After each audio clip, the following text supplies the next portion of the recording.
irmãs, na graça e na paz do Senhor Jesus.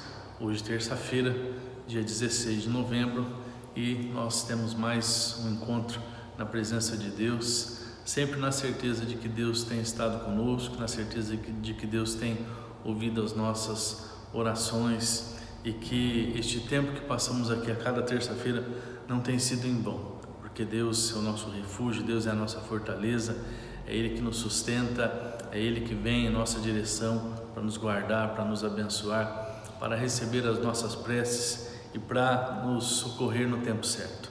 Então quero convidar você a orar junto comigo agora. Nós vamos iniciar esse tempo na presença de Deus. Pai bendito, glorificamos o Teu nome, exaltamos o Teu santo nome, Pai, porque o Senhor é um Deus maravilhoso conosco. O Senhor é um Deus que tem cuidado de nós, cada detalhe da nossa vida está nas Tuas mãos, Senhor. Nós Te louvamos porque a cada terça-feira o Senhor está de ouvidos atentos ao nosso clamor, o Senhor tem recolhido as nossas orações, ó Pai, o Senhor tem recebido a aliança que temos celebrado aqui, ó Pai, num pacto de oração, e a cada semana podemos ver o Senhor movendo terra e céu em nosso favor. Obrigado, Pai, por esse tão grande amor. Obrigado pela graça que o Senhor tem dispensado a nós. Queremos exaltar o Teu nome através do nosso culto e queremos continuar, Senhor, colocando diante de Ti as nossas necessidades, sabendo, ó Pai, que no Teu poder, na Tua graça, o Senhor pode suprir cada uma delas, Senhor. Essa é a nossa oração, em nome de Jesus. Amém. Quero deixar uma canção com você. Essa canção nos chama a derramar o nosso coração na presença de Deus. E é Deus que tem sempre uma palavra de amor para conosco, e nós precisamos derramar o nosso coração na presença dele para que essas palavras inundem o nosso coração. Cante junto comigo essa canção agora em nome de Jesus.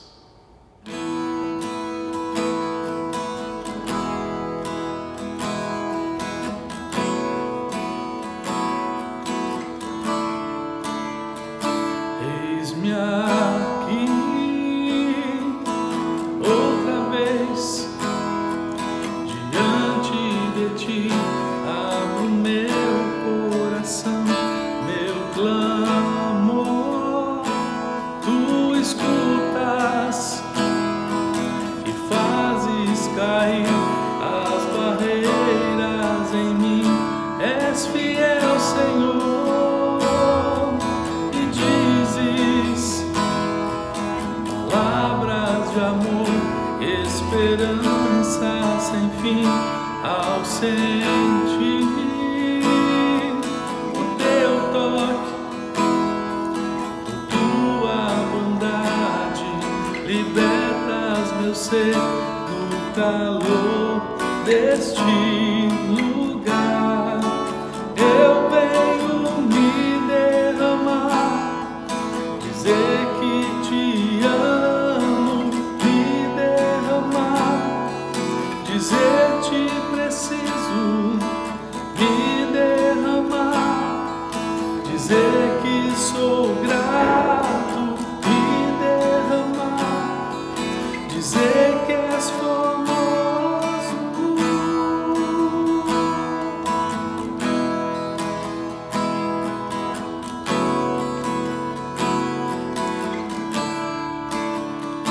Eis-me aqui outra vez diante de Ti, abro meu coração, meu clamor, Tu escutas e fazes cair as barreiras em mim. És fiel, Senhor, e dizes palavras de amor, esperança sem fim ao sentir o Teu toque, Tua bondade, libertas meu ser no calor deste lugar. Eu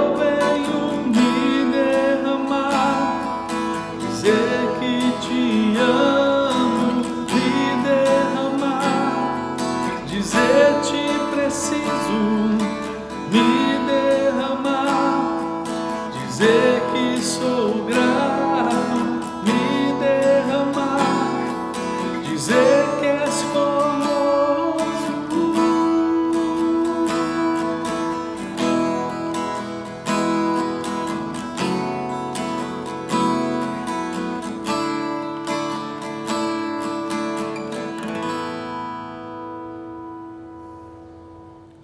Hoje quero refletir com você na palavra de Deus no livro de Hebreus, capítulo 6.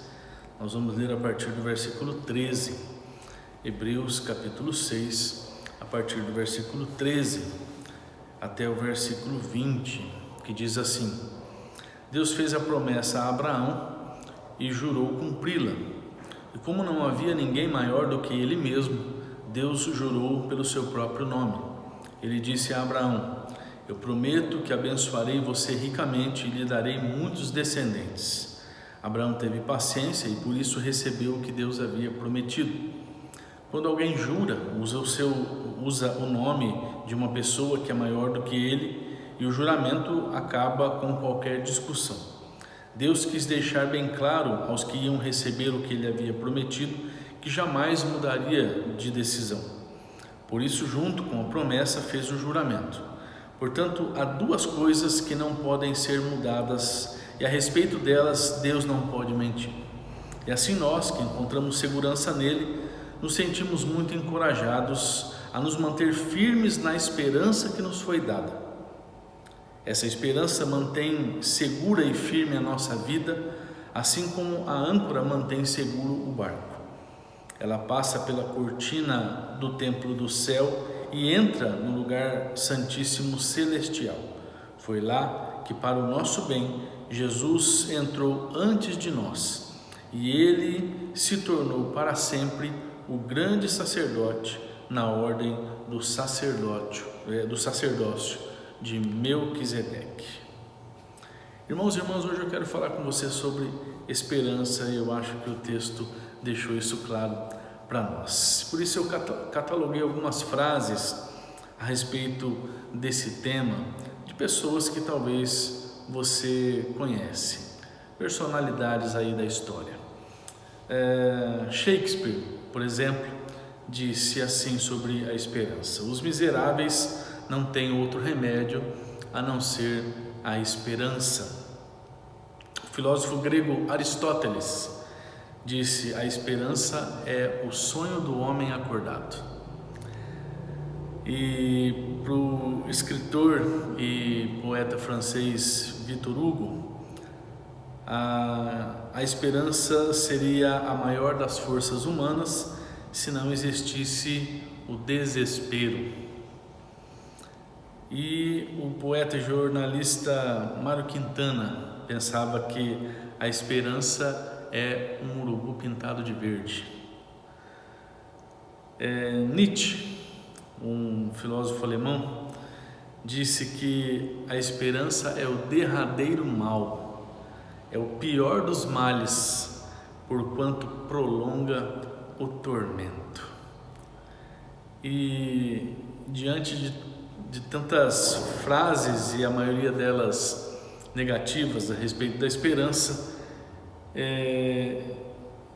eu fico me perguntando por que será que tantas pessoas viam e ainda veem a esperança com tão maus olhos, com olhos tão ruins, numa perspectiva tão ruim. E a resposta seja talvez por conta das bases que as pessoas colocam na sua esperança. Talvez porque as bases, os alicerces, os fundamentos dessa esperança sejam frágeis demais para suportar o teste do tempo. E por falar em tempo, o apóstolo Paulo escreveu lá em Romanos capítulo 8, versículos 24 e 25 o seguinte: ora, a esperança que se vê não é esperança, pois o que alguém vê, como espera? Mas se esperamos o que não vemos, com paciência o esperamos. Sabe, irmãos e irmãs, em dias como os nossos, quando as pessoas querem tudo na hora, não é fácil ter esperança. Nós, infelizmente, não estamos nem um pouco desejosos por esperar, não estamos nem um pouco a fim de esperar. Mas ao mesmo tempo, irmãos, somos obrigados a aguardar algumas realizações. Somos obrigados a esperar o tempo certo para que as coisas aconteçam nas nossas vidas. E por conta disso, precisamos inevitavelmente aprender a lidar bem com a esperança. E é por isso que eu quero compartilhar com você, com base no texto que nós lemos de Hebreus, algumas verdades bíblicas a respeito desse tema que é tão importante para nós, que é até mesmo uma questão de sobrevivência, né? Sobrevivência emocional, sobrevivência psicológica para nós. E a primeira verdade que a gente tem de entender é que a esperança que se sustenta é aquela que está sedimentada na aliança de Deus, no pacto que Deus tem, no compromisso que Deus tem com seus filhos.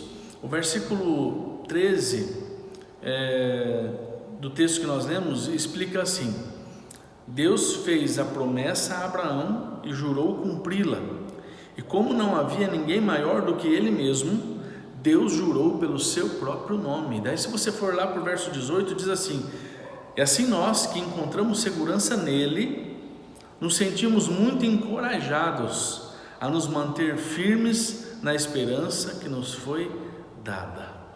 Irmãos e irmãs, a promessa de bênção feita a Abraão muitos anos antes de Cristo é estendida para nós, que entregamos a nossa vida a Jesus. Isso quer dizer que se eu tenho um compromisso com Cristo, Deus tem uma aliança eterna comigo, e com base nessa aliança, eu serei abençoado em todos os sentidos da minha vida. Lá no passado, a palavra está dizendo que Deus havia feito uma aliança com Abraão, e Deus jurou cumprir a sua aliança com Abraão. Esse é o exemplo de aliança que Deus tem com o ser humano. Deus tem aliança com os seus filhos, e se Deus tem aliança com os seus filhos, Ele a cumpre. O problema de muitas pessoas, irmãos e irmãs, é que elas sustentam a sua esperança, sustentam a sua confiança naquilo que é frágil. Muitos têm apoiado a sua esperança, por exemplo, no poder do dinheiro. Outros têm apoiado sua esperança nas promessas de homens, outros nas promessas dos governos, outros têm apoiado sua esperança na sua capacidade intelectual, no poder que acham que possuem. Muitos têm apoiado a sua esperança, a sua confiança em ideias e sonhos inatingíveis, e outros ainda apoiam a sua esperança em planos que consideram infalíveis. E essa esperança, esse tipo de esperança, tem frustrado muita gente por aí. Por quê? Porque é uma esperança sedimentada num alicerce frágil. A base, o fundamento, o alicerce da nossa esperança, irmãos, só pode ser a aliança que Deus tem conosco, o compromisso que Deus tem conosco, porque essa aliança é um compromisso inadiável, inalterável, irremediável, eterno. Se você tem se entristecido nos últimos tempos, pensando que a sua esperança em Deus tem sido em vão, eu quero convidar você a se animar novamente, irmão, porque o seu tempo vai chegar. Deus não volta atrás na sua palavra. Deus não volta atrás na sua palavra. Ele tem um compromisso com você. Então você pode esperar que Deus vai fazer o melhor para você, com base na aliança que Deus tem com você, no compromisso de amor que Deus tem com você. Você pode sempre esperar o melhor de Deus para a sua vida. Em segundo lugar, a esperança que se sustenta no meio da crise, no meio da dor, no meio da luta, no meio das incertezas que nós temos neste mundo louco que nós estamos vivendo hoje, é aquela que está sedimentada nos planos de Deus. Você se lembra como é que foi a história de Abraão? Deus prometeu a ele um filho. Sara, a sua esposa, era estéril. Depois de 25 anos de espera, esse filho nasceu. Veja o tempo de espera, em 25 anos. A promessa foi cumprida. Aquela esperança não foi em vão. A esperança que eles nutriram diante daquela promessa, daquele plano de Deus, não foi em vão. Só que poucos anos depois, Deus testou a fé de Abraão, pedindo que ele sacrificasse o seu filho num altar dedicado ao Senhor. Naquele momento, Abraão tinha todos os motivos para olhar para as circunstâncias e perder completamente a sua fé. Ele poderia dizer assim: não valeu a pena, não valeu a pena esperar 25 anos pelo cumprimento da promessa que Deus fez. Só que Abraão tinha a sua esperança apoiada nos planos de Deus. E lá em cima, no Monte Moriá, depois de colocar o seu filho no altar, a fim de sacrificá-lo a Deus, Deus o impediu e providenciou um carneiro para o sacrifício. Lembra da história? Naquele momento, irmãos, Abraão tinha passado no teste da fé e, sobretudo, tinha passado no teste da esperança. Sabe, meu irmão e minha irmã, talvez ao olhar para a sua vida, você esteja enxergando, assim como Abraão, as coisas piorarem ao invés de melhorar.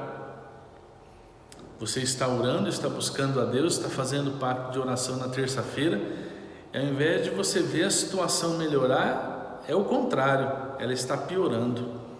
Talvez o seu casamento piora, talvez a sua saúde se agrava, talvez as suas finanças entram em colapso, talvez as suas emoções entram em crise, a sua família começa a desabar, a tomar um rumo complicado. As pessoas que você ama continuam sofrendo. Parece que não tem valido a pena orar. Parece que não tem valido a pena esperar em Deus. O que fazer diante disso? A resposta é simples, irmãos. Continuar confiando nos planos de Deus para a sua vida. Lá no livro do profeta Jeremias, capítulo 29, versículo 11, diz: eu é que sei que pensamentos tenho sobre vós, pensamentos de paz e não de mal, para vos dar o fim que desejais. Lembre-se, meu irmão e minha irmã, a nossa esperança está firmada num Deus que tem um compromisso eterno e inabalável para conosco, e no Deus que tem propósitos de bem a nosso respeito. Deus nunca desejou e nunca desejará o mal daqueles que pertencem a Ele. Por isso nós podemos sossegar o nosso coração. Por mais que as vozes ao nosso redor tentem abalar a nossa fé, nós podemos sossegar o nosso coração e manter viva a nossa esperança em Deus. Viva a nossa esperança nos planos de Deus. Terceiro lugar, a esperança que se sustenta é aquela que está sedimentada nas promessas do Senhor. Lá em Hebreus capítulo 6, versos 17 e 18, nós encontramos as seguintes palavras: Deus quis deixar bem claro aos que iam receber o que Ele havia prometido, que jamais mudaria a sua decisão. Por isso, junto com a promessa, fez o juramento. Portanto, há duas coisas que não podem ser mudadas, e a respeito delas Deus não pode mentir. E assim nós, que encontramos segurança nele, nos sentimos muito encorajados a nos manter firmes na esperança que nos foi dada. Por que nós podemos nos manter firmes na esperança? Porque o que Deus prometeu sob juramento irá cumprir. E qual é o registro das promessas do Senhor para os seus filhos e filhas? A Bíblia, a palavra escrita de Deus para nós. Se a nossa esperança está sedimentada em promessas que estão registradas na Bíblia, então nós podemos ficar em paz, porque Deus não volta atrás daquilo que Ele prometeu para nós. Agora, meu irmão, minha irmã, não cultive falsas expectativas no seu coração. Eu já expliquei aqui várias vezes que existem promessas que só dependem de Deus e outras que só dependem de nós. Quando Deus faz uma promessa sem impor nenhuma condição, não importa o que aconteça, essa promessa vai se cumprir. Por outro lado, quando Deus faz uma promessa que requer de nós uma contrapartida, essa promessa só se realizará quando nós cumprirmos a nossa parte. Às vezes, nós questionamos a fidelidade de Deus. Algumas promessas não se cumprem, ou demoram para se cumprir, nós ficamos confusos, nós ficamos irritados com Deus.